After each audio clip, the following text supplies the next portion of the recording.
할렐루야, 아멘. 우리를 배움의 자리로 부르신 하나님을 찬양합니다.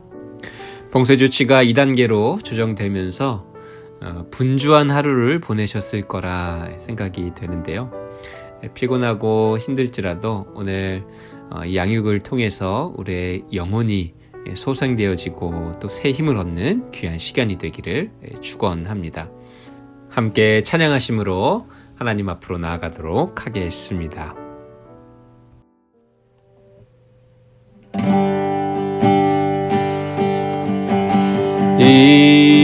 이곳에 생명샘 솟아나 눈물 골짝 지나갈 때에 오자나 열매 맺히고 웃음소리 넘쳐나리라. 꽃들도 구름도 바람도 넓은 바다도 찬양하라 찬양하라 예수를. 하늘을 울리며 노래해 나의 영혼아. 은혜의 주 은혜의 주 은혜의 주.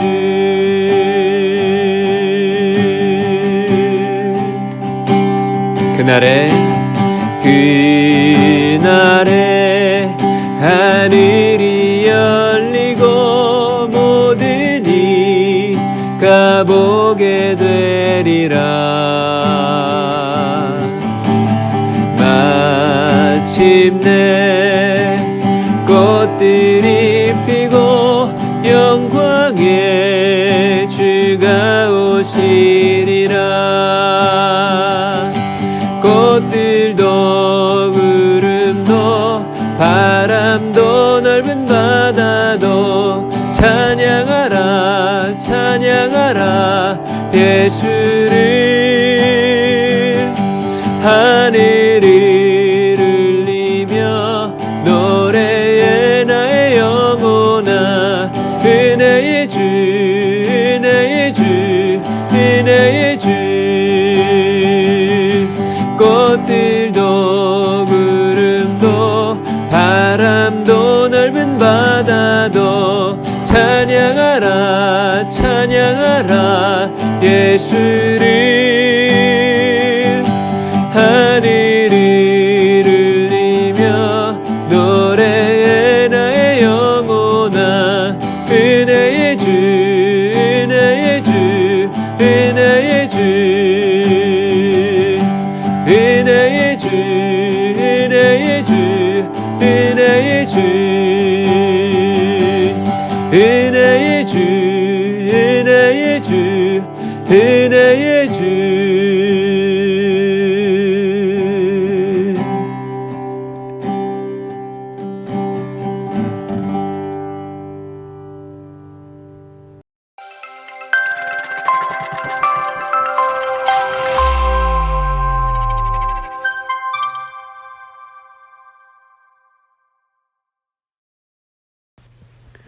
할렐루야, 아멘.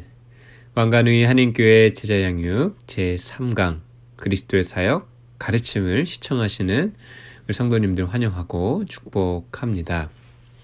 아마 오늘까지 영상으로 강의가 진행이 될 것 같고요. 다음 주부터는 함께 모여서 같이 교제하며 또 말씀을 나눌 수 있을 거라 생각을 해봅니다. 먼저 숙제 암송 구절 같이 함께 암송해 보도록 하겠습니다. 함께 암송합니다. 건강한 자에게는 의사가 쓸데없고 병든 자에게라야 쓸데있나니 내가 의인을 부르러 온 것이 아니요 죄인을 불러 회개시키려 왔노라. 누가복음 5장 31절 32절 말씀. 아멘. 예수 그리스도의 이 치유의 손길을 경험하는 저희가 되기를 주님의 이름으로 축원합니다. 예수 그리스도의 치유와 더불어 가르침 그리고 복음 전파는 예수님 공생의 3중 사역이라 말할 수 있습니다. teaching, preaching, healing으로 암기하시면 되겠는데요. 오늘은 그 3중 사역 중에 가르침에 대해 함께 나누도록 하겠습니다. 오늘은 말씀을 나누기에 앞서 여러분들에게 질문을 먼저 드리겠습니다. 여러분들이 가장 존경하는 스승은 누구인가요? 그리고 그를 존경하는 이유를 한번 생각해 보셨으면 좋겠습니다. 나의 삶에 영향을 주고 또 감동을 주었던 스승에 대해 한번 생각해 보기를 원합니다. 잠시 영상을 멈추시고 생각해 보신 이후에 카톡으로 적어서 저한테 보내주시면 감사하겠습니다. 그것으로 영상 강의 출석 체크를 하도록 하겠습니다. 내가 가장 존경하는 스승은 누구인지 한번 나눠주시면 감사하겠습니다.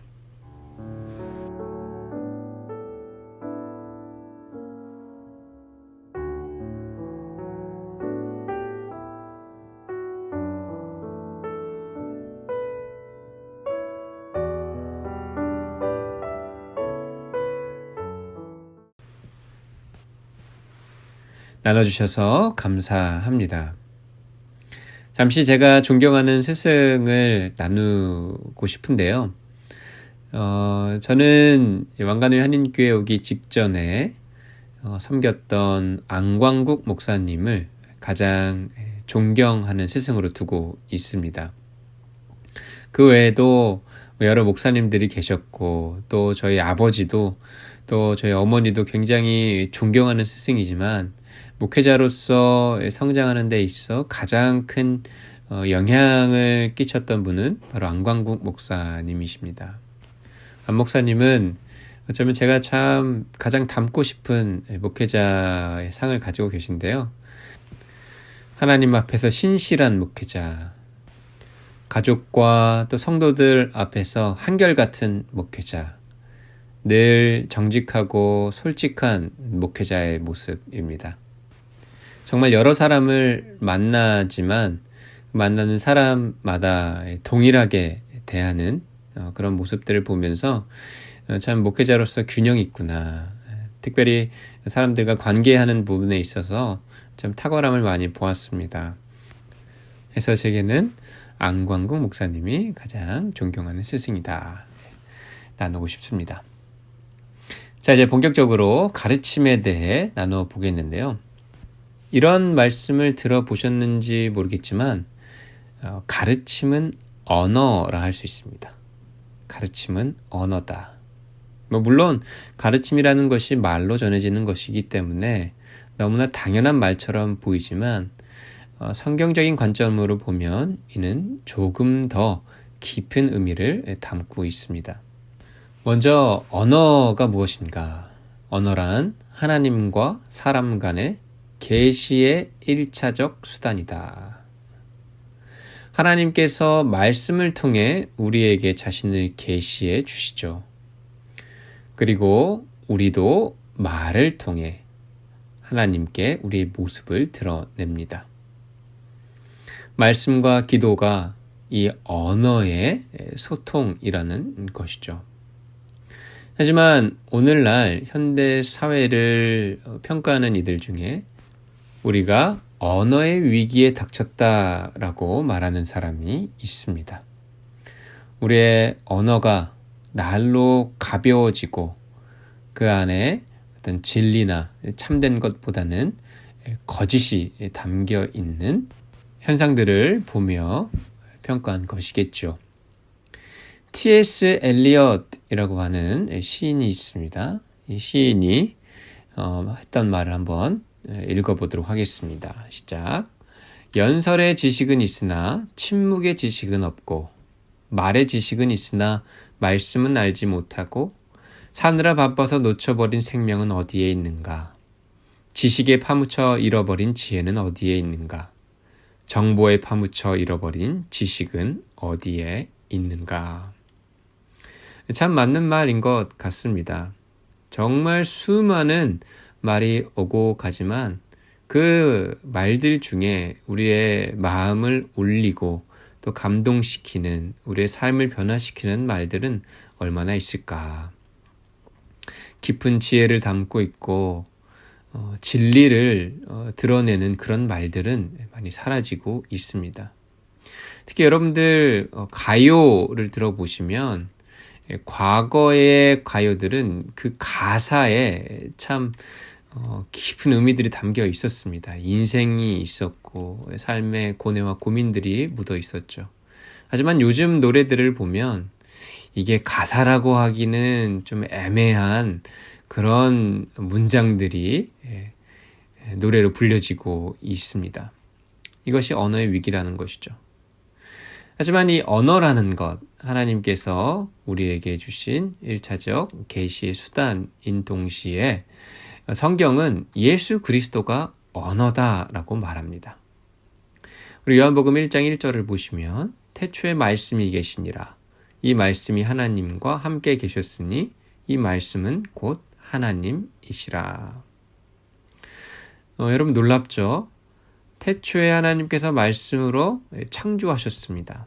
천지 만물을 만드셨어요. 그런데 그 말씀이 인격이라는 것을 사도 요한이 요한복음 1장 1절에서 밝히고 있는 거예요.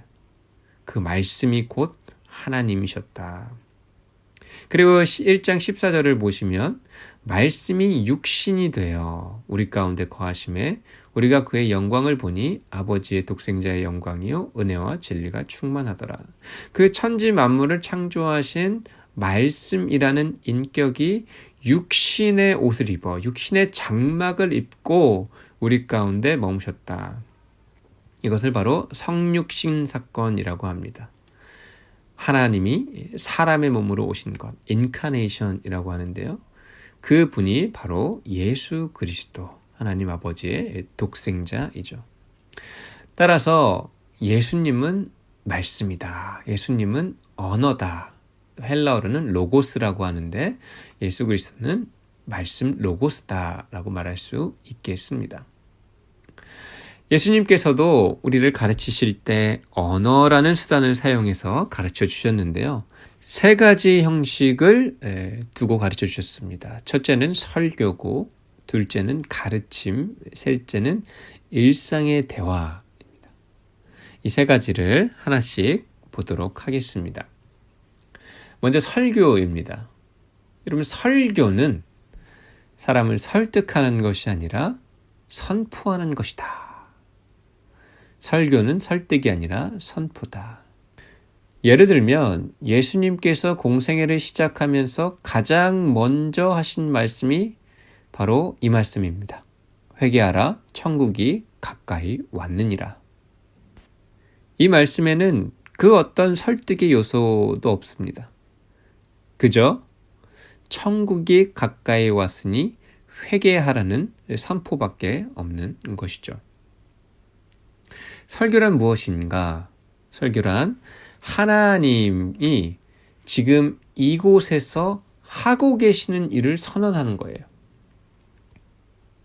하나님이 지금 현재 이곳에서 하고 계시는 일을 선언하는 것이다. 우리는 신약과 구약이라는 말씀을 통해서 변함없으신 하나님이 특정 상황에서 행하시는 일들을 통해 지금도 그렇게 동일하게 일하실 것을 믿고 선포할 수 있습니다. 그것이 설교입니다. 하나님이 우리와 함께 하십니다. 하나님이 우리에게 말씀하십니다. 하나님은 지금도 우리를 지켜보고 계십니다. 등의 문장들이 바로 설교의 언어라는 것이죠.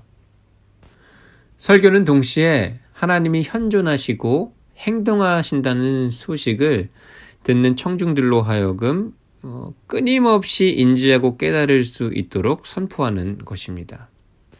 하나님은 결코 쉬지도 졸지도 않으시고 끊임없이 말씀하시고 역사하고 계신다는 것을 일깨워 주는 것이죠.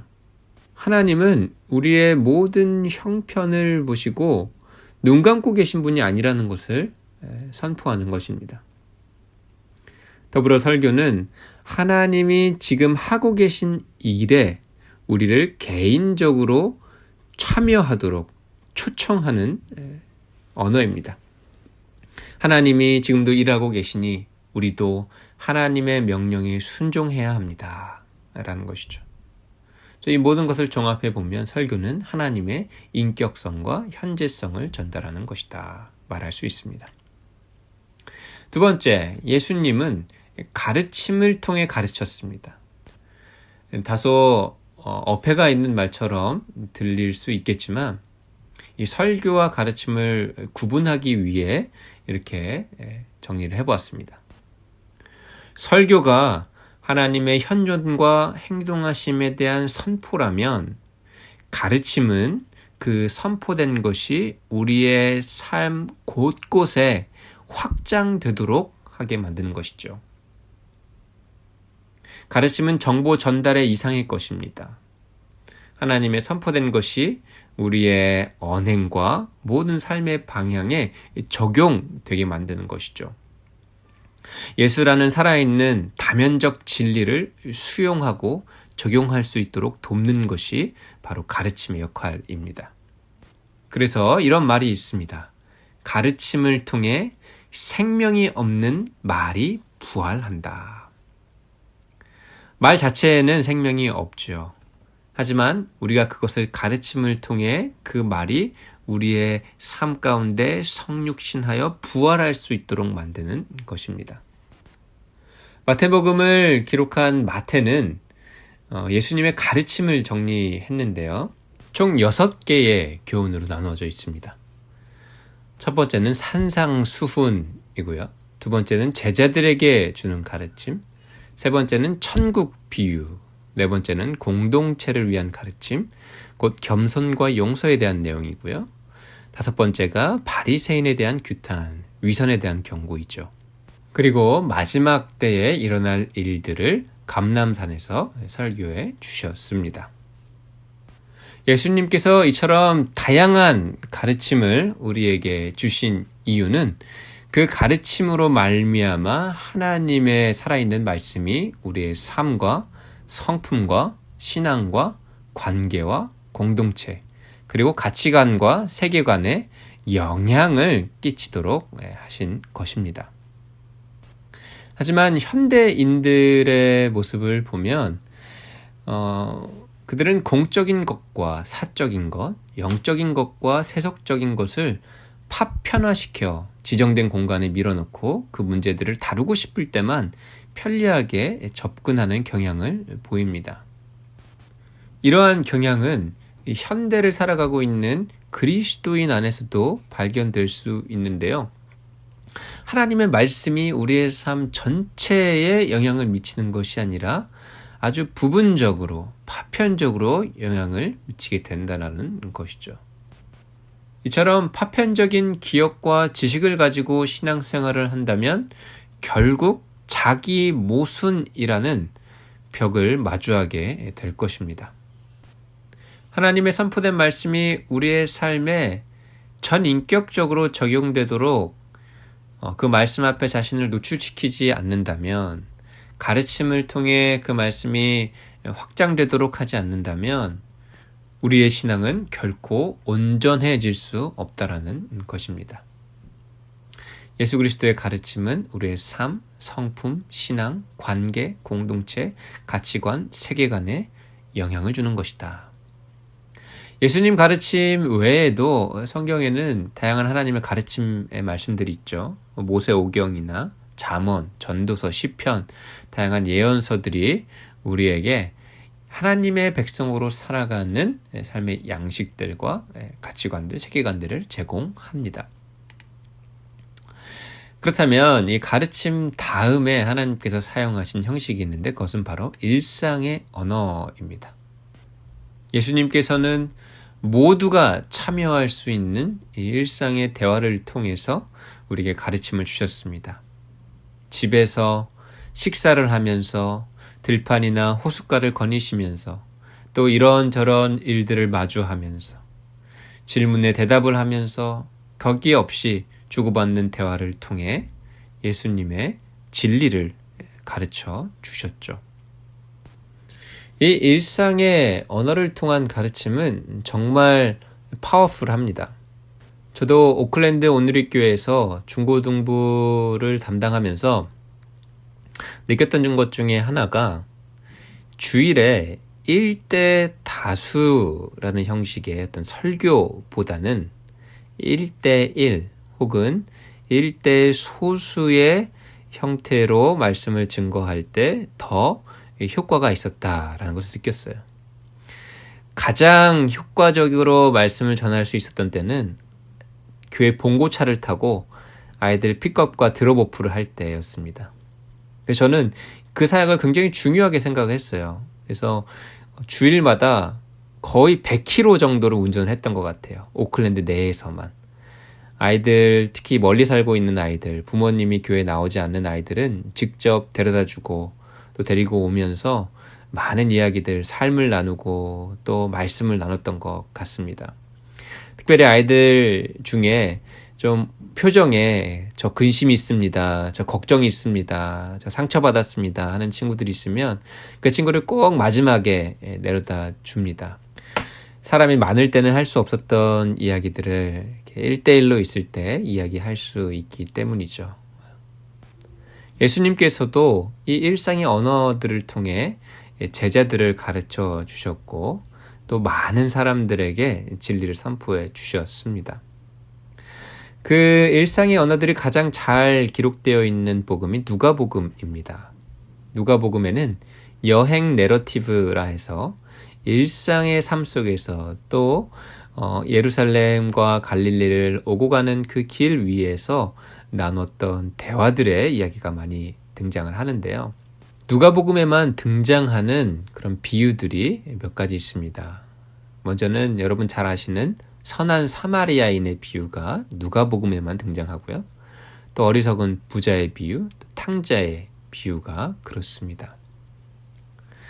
그래서 정리를 해보자면 예수님께서는 설교와 가르침 그리고 일상의 대화, 곧 언어를 통해 우리를 가르쳐 주셨다. 설교는 하나님의 현존과 행동을 선포하는 것이고 가르침은 그 선포된 것을 확장시키는 것이다. 우리의 삶 전체에 영향을 미치게 만드는 것이다.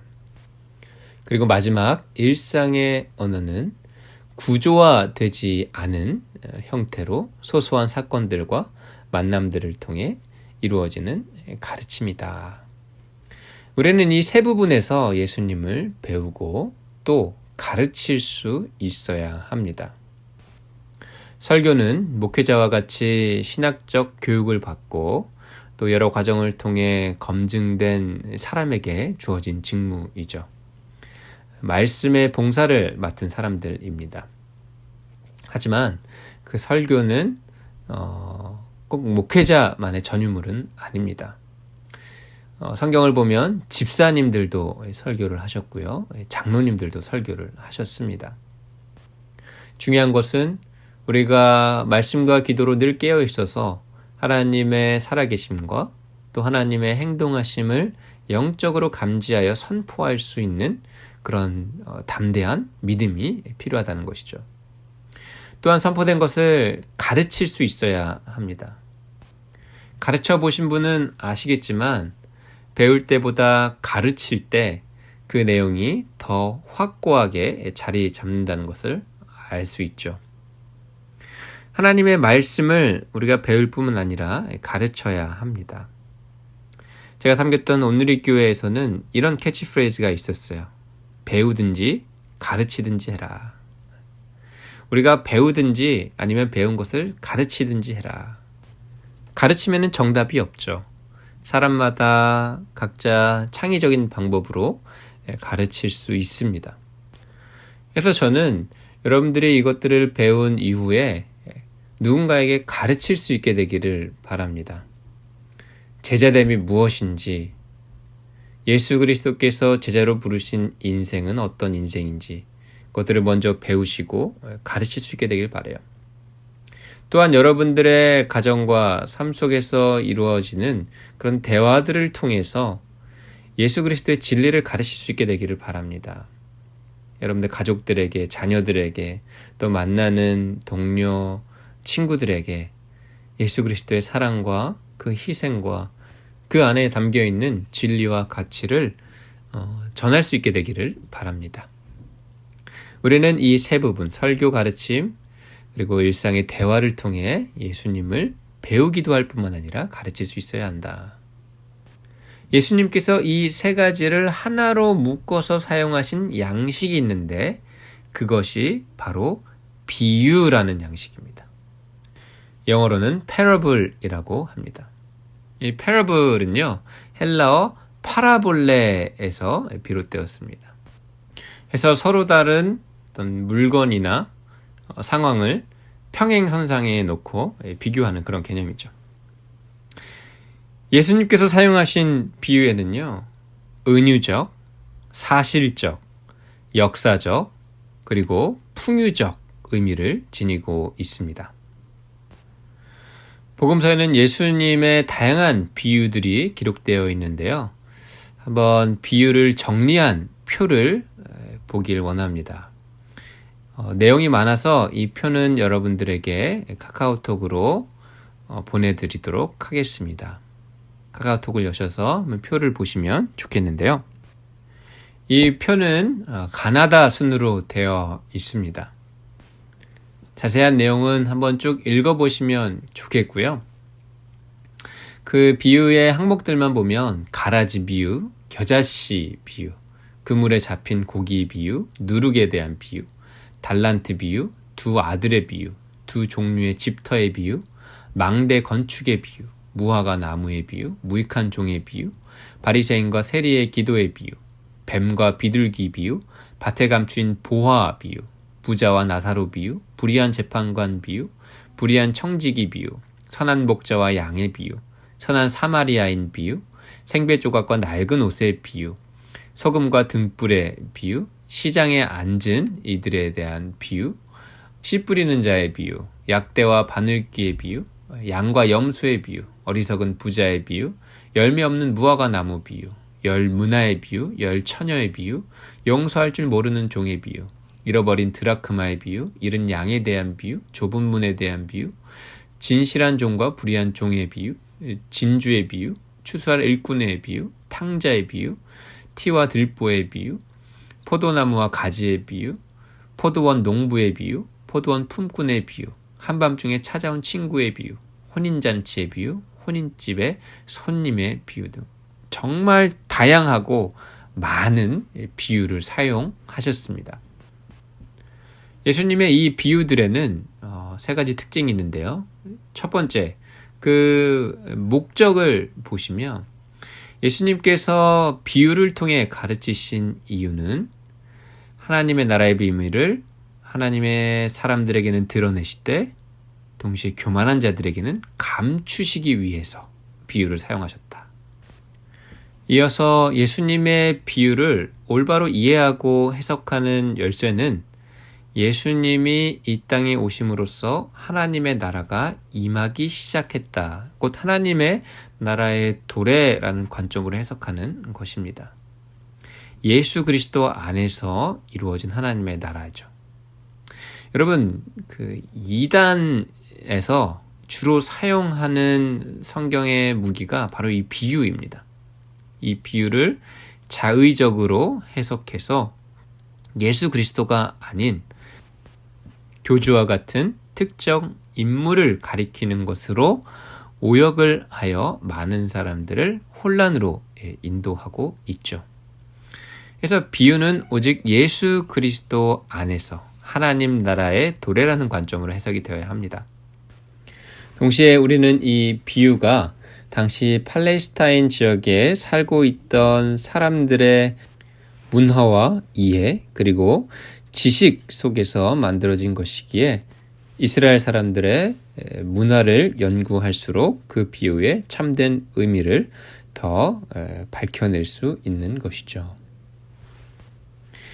비유를 통해 가르치신 예수 그리스도, 우리는 그 예수 그리스도의 제자로서 그를 본받아 우리 또한 비유로 가르칠 수 있어야 합니다. 이것이 우리의 과제가 되겠죠. 우리가 속한 자연과 문화 속에서 하나님의 나라를 표현할 수 있는 비유들을 발견하는 것. 그것이 인생의 묘미이자 또 과제일 것입니다. 저 같은 경우는 운동을 참 좋아합니다. 그래서 운동하면서 하나님의 섭리나 아니면 영적인 원리를 발견하고 그것을 적용하고 또 그 원리들을 가르치는 것을 참 즐겨 하는데요. 여러분들이 자주 하는 것, 또 즐겨 하는 것들을 통해 하나님의 섭리와 영적인 원리를 발견하고 그것들을 가르칠 수 있게 되기를 바랍니다. 예를 들면 요리나 아니면 식물을 키운다거나 어르신들을 돌보면서 그런 일들을 하실 수 있겠죠. 이제 강의를 마치면서 여러분들에게 드리고 싶은 말씀은 배우든지 가르치든지 하라. 교회에서 제공되는 설교를 통해 또 이런 주중 양육을 통해서 잘 배울 수 있기를 바랍니다. 그리고 그것들을 잘 가르칠 수 있게 되기를 바랍니다. 하지만 그뿐 아니라 여러분의 삶 속에서 늘 동행하시고 현존하시고 행동하시는 그 하나님께 직접 가르침을 받아 배우고 그것들을 우리 사랑하는 가족들과 자녀들 또 친구들에게 담대하게 증거할 수 있는 그런 주님의 제자들이 되시기를 예수 그리스도의 이름으로 축원합니다. 함께 기도하시겠습니다. 우리를 가르치신 예수님, 설교와 가르침과 또 일상의 대화를 통해 또 비유라는 형식을 통해 우리에게 하나님의 나라의 진리를 보여주신 예수님, 주님께 가르침을 받고 싶습니다. 주님이 우리의 유일한 스승이십니다. 우리는 주님을 배우고 따르고 닮기를 원합니다. 하나님을 경외할 줄 아는 지혜를 주시고 하나님을 아는 지식과 명철을 도와여 주셔서 이 땅에서 의와 화평의 열매를 맺는 그리스도의 제자가 될 수 있도록 이 영상에 참여하는 모든 주의 백성들을 구별하여 세워 주시옵소서. 오늘도 남은 하루 주님께서 가르쳐 주시고 보여주시고 깨닫게 하셔서 예수 그리스도의 장성한 분량에까지 성장하는 저희가 되게 할 줄 믿사오며 예수 그리스도의 이름으로 기도합니다. 아멘.